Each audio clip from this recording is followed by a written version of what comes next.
Hi everybody, and welcome back to my channel. As you can see, today I'm going to do another episode of my crochet podcast series. This is going to be episode 2. I actually have gotten a lot of stuff done in the past couple days. I think it's been, actually might have been a week since last time I uploaded. I wanted to make sure I got a couple of things together. You can see a couple right here.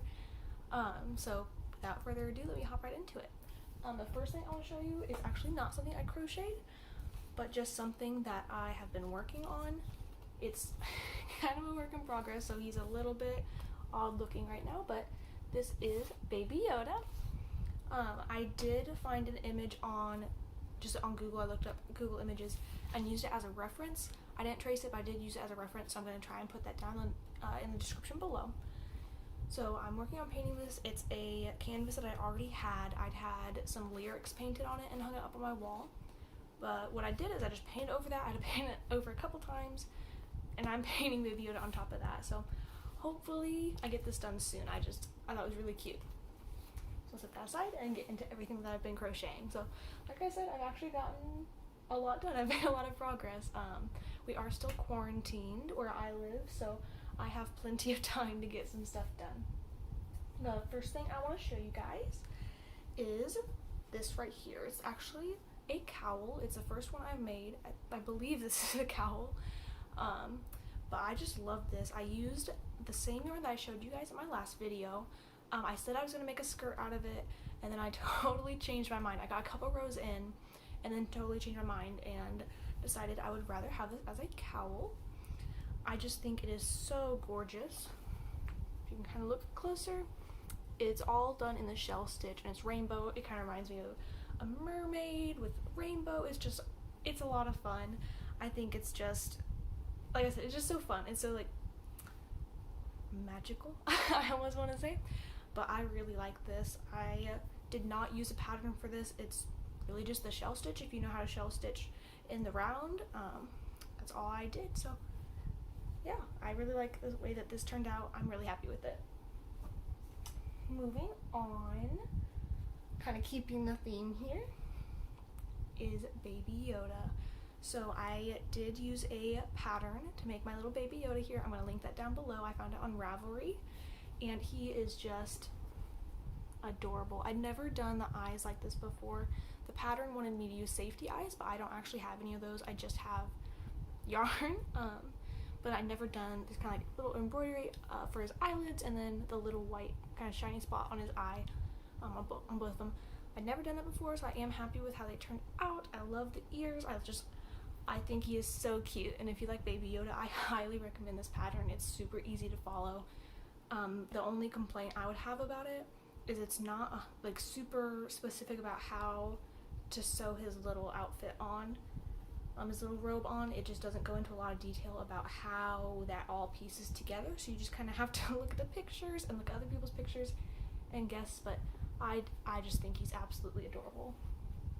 As you can see, I am a huge Baby Yoda fan. This one actually, I'm picking back up, I'm going to give to my boyfriend for our anniversary. It's our 6-month anniversary coming up on the 25th. Today is the 15th, so I have 10 days. I have a Samsung watch. It shows me the date. I'm not just crazy, but I'm going to give him this little Baby Yoda. I'm going to say Baby Yoda 1 for me, because I just think that is so cute. And I know maybe it's a little bit cheap, but his birthday is about like a week apart from that. I'm like, I'll make you something for one. I'll buy something for the other, but he's great, and he knows that I put a lot of time into this. So my Baby Yoda again, but I can't be left out, so I am now working on one for me as well.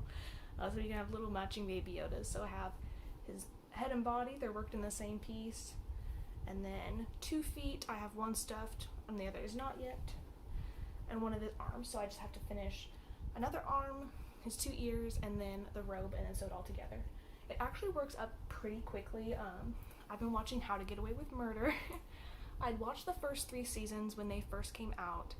I think after the 3rd season came out, that's when I went and I binge watched them, and then for some reason I just never got around to watching the 4th season.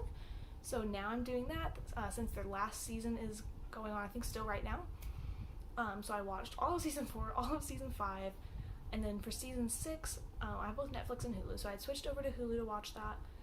but they only have starting from episode 7, so I just kind of watched a couple recaps on YouTube and started on episode 7, but it's a great show. It's amazing. If you like murder mysteries, if you like any kind of suspense, drama kind of TV shows, I highly recommend it, especially since it's going into its last couple episodes. I think there's only like 4 or 5 episodes left to be released. So if you need something to binge watch during quarantine, I highly recommend that. Alright, moving on.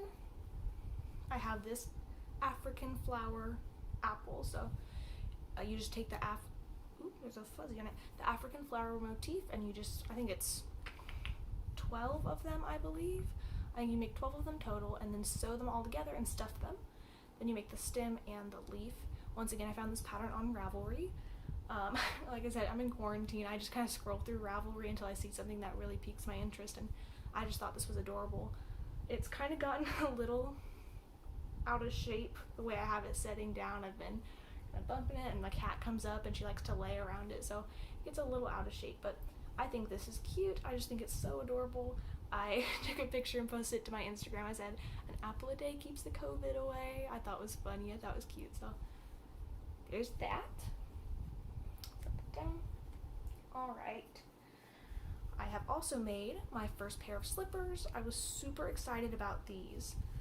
They did end up a little bit kind of longer instead of going up more onto the ankle, but they fit just fine. They work fine. They don't slide off. But I'd never made slippers before. Every time I've tried, just something doesn't quite work. And honestly, for these, once I got to the cuff part, I had a little difficulty reading the pattern for them, but I just think they are so cute and so fun, and I love warm socks, so I adore these. What else was I gonna say about these? Oh, so the yarn I have, it was just a self-striping yarn, so it goes from all these neon colors to black to the other color to black and so on and so forth. So I thought they were actually gonna end up more different, but I started at about the same spot both times, so they're actually pretty similar. So yeah, like I said, I really like these. I was gonna make a second pair of those, maybe for my mom, so we could share, or have matching slipper socks, I guess, but I wasn't sure if I'd have enough of the yarn left, and looking at it, I'm not sure I would. So I just made it into a granny square. I kind of like the way that the colors are just kind of splashed all over. I used to really be kind of, I don't want to say affected by that, but it used to really bother me when everything wasn't symmetrical or the color changed at the right time and all that. But I don't know, the longer I've been crocheting, I've just really started to love when colors just kind of do their own thing, and I really like this. I do tend to do this with a lot of my yarn that I just don't know what to do with. It's maybe left over from another project. I just granny square it because it whips up very quickly. But sometime I'll have to start putting them all together. The only thing is I have a couple different textured yarns. I'm not sure if I want to go ahead and mix all the textures or do separate blankets for them. So I'm holding out, and I'm holding out to see if I get some different colors to put in it too. So I'll let you guys know, I guess, when I get to that. Speaking of granny squares, I have a bunch. I think I have 4 here.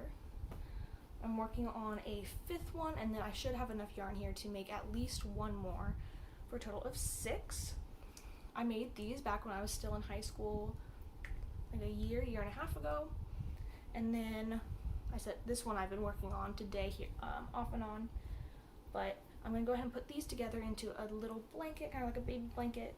It's a super soft yarn, and it's got almost a wave to it. You can see there, it's not just a straight piece of yarn. It's kind of goes back and forth, which I'd never worked with a yarn like that before. I got this from one of my friends. Her older sister had all kinds of yarn from crocheting, and she knew that I crocheted. So when her sister was trying to get rid of some of it, she let me come and pick out all kinds of stuff, which is how I got a lot of my more like textured yarns. It's just not something that I tend to buy with a project in mind. It's just something that I usually have gifted to me, or I just kind of pick up somewhere. So yeah, like I said, I got this from one of my friends. I actually really like working with this kind of yarn, and I love it. I'm excited to see how it turns out in the end. I thought it was gonna fall. Alright, the last thing here is my cardigan. It is still in pieces. I think last time I saw you guys, I just had the back panel done, so here's still the back panel, all on its lonesome. No buddies yet, because it has buddies, they're just not connected. I got one front panel, and it doesn't all quite fit on the camera. Set it there, and then here's what I have so far of the second front panel. I do have a stitch marker. I think every 5 rows. It just helps me keep track of it and count that way so I don't get off. And then after I got to this point here, I totally ran out of yarn, which I knew would happen. I've already gotten online and ordered it, so it's on its way. I'm pretty sure it'll be here tomorrow, actually, so I'm very excited. I think I ordered 3 more skeins. I'm hoping that's enough to finish that front panel and then do both sleeves. I don't see why it wouldn't be, but we're gonna hold out hope. I probably should have added a 4th skein on there, but we'll see. We'll see how it goes. I'll let you guys know tomorrow, I guess. Alright, so the last thing, still has to do with yarn, but it's not really a crochet project, are my 2 little jars here. So they're just 2 mason jars I got, I think at Michael's. I think maybe I got one of them at Michael's. I think I might already had one actually. And they're just full of little yarn balls. So it's balls of yarn that are a little bit too big to just be scraps, but not big enough to go in my little container over there, which I'll show in another video. I'm actually planning on going through and showing you guys how I organize all my yarn. But I went through and totally sorted these by like shade and color and all that fun stuff. I'd already had them separated into like warm colors and cool colors, but I went through, I think just last night, I want to show you guys just because I love the way that they kind of fade together now. So it goes from like a whites to beiges. I do have a couple grays in there, to pinks, reds, orange, yellow. I like this one, I think, more just the way the colors work together. Just kind of goes from the darker purples up to light blue into green. Aesthetically, this is what I love. I adore rainbow and ombre effects. So I just wanted to show you guys because I think those are really cute, and I thought it would be a good idea for you guys in your own craft spaces. Because too, this is something that's just small. I don't have a craft room, I'm just in my bedroom, but it's something small I can keep my yarn in and also kind of display it. It's just something that I like to see. It makes me happy. And if you're like me and like to display things, this is a great way to do it. So that's everything I have been working on. I mean, that's really all I have to say about that, but I am curious about what you guys are working on. Are you guys in quarantine? Let me know in the comments down below. Just go ahead and let me know down there. If you know you're gonna be quarantined for a lot longer, what are you gonna be working on? I just like to hear from you guys, know what's going on in your lives, know what's going on in terms of crochet or even knitting or any other craft in your life. Like I've said before, I do know how to knit. I do it on occasion, but I do typically stick to crochet. I'm just better at it. I'm more comfortable with it. I'm a lot faster at it, and sometimes when I'm knitting, it takes me longer. I just get a little bit thrown off and tend to put a project aside for longer than I typically would with crochet. But like I said, let me know what you guys are working on. Let me know if you have any suggestions for me, anything you want to see. I am totally open to anything, and I'll let you guys know kind of what my thoughts are and whatever you ask for. So go ahead and leave a like on this video if you liked it. I try to keep it a little bit shorter today. And then while you're down there, go ahead and hit that subscribe button and the little notification bell next to it so you never miss any of my uploads. I should be getting some more tutorials up soon. I know I probably said that in my last video as excuse me, as well, but then I have had some technical difficulties here and there, so hopefully for real this time I get some tutorials up. So thank you guys for watching. Thank you so much. I hope you enjoyed it, and I'll see you soon. Bye.